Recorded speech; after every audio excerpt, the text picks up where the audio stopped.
تو فلسفہ اسے اخلاقیات کے دائرے میں، ایتھکس کے دائرے میں اپنا کاروبار کر لینے کی، صحیح کرنے کا رستہ بتلائے۔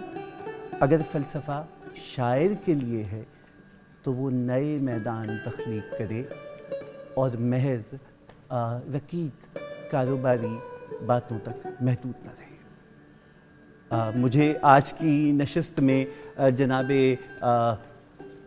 ہمارے دوست کی بہت زیادہ جو ان سے نوک جھوک رہی وہ اپنی جگہ، لیکن تیمور ایک سوچنے والا ذہن ہے، اور اللہ کرے کہ تیمور ان سفید بالوں کے ہونے کے باوجود آپ اتنے ہی جوان، اتنے ہی تر و تازہ رہیں کہ آپ گٹار پکڑ کر فلسفہ گاتے رہیں۔ اور ڈاکٹر امبر آپ کا بہت شکریہ، اور آپ کا بہت شکریہ۔ ہم امید کرتے ہیں کہ پاکستانی میوزک انڈسٹری بھی اس فلسفے پہ قائم رہے کہ گیت دھرتی سے اٹھتے ہیں۔ آپ کے گیت پہ ہم اس محفل کا اختتام کریں گے۔ جگتے نہ مینو ہور کوئی تے جند تیرے نام لائی، مار دیوی میں تو مکھ نہ موڑی، دیوارو رو ہو دہائی، اکھیاں اکھیاں اکھیاں اکھیاں اکھیاں تو ہولے ہولے، اکھیاں تو ہولے ہولے، ہوویں کدی نہ سونیے، اکھیاں تو ہولے ہولے، اکھیاں تو ہولے ہولے، ہوویں کدی نہ سونیے، دل وچ تیری یاد ستاوے، راتاں نوں نیند نہ آوے، گل کچھ سمجھا جا سونیے، اکھیاں تو ہولے ہولے، اکھیاں تو ہولے ہولے، ہوویں کدی نہ سونیے۔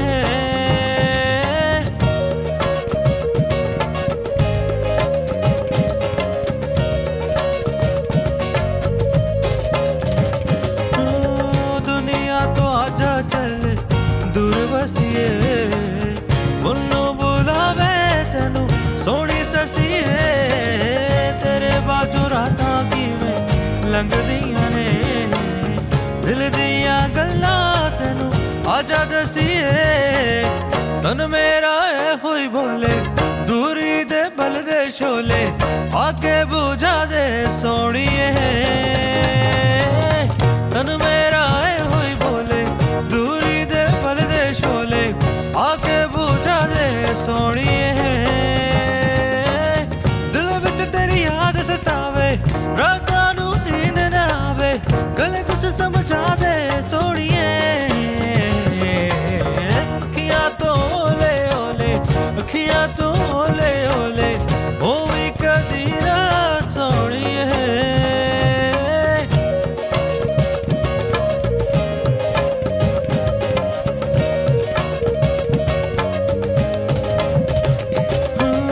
تک تک تینوں ساڈے دن لنگ دے، پیار نال میرا تن من رنگ دے، جند جان پیار تینوں من منگ لے، اپنے ہی رنگ وچ سانو رنگ لے، تن میرا اے ہوئی بولے، دل دے میں بوہے کھولے، گھر وچ آ جا سونیے،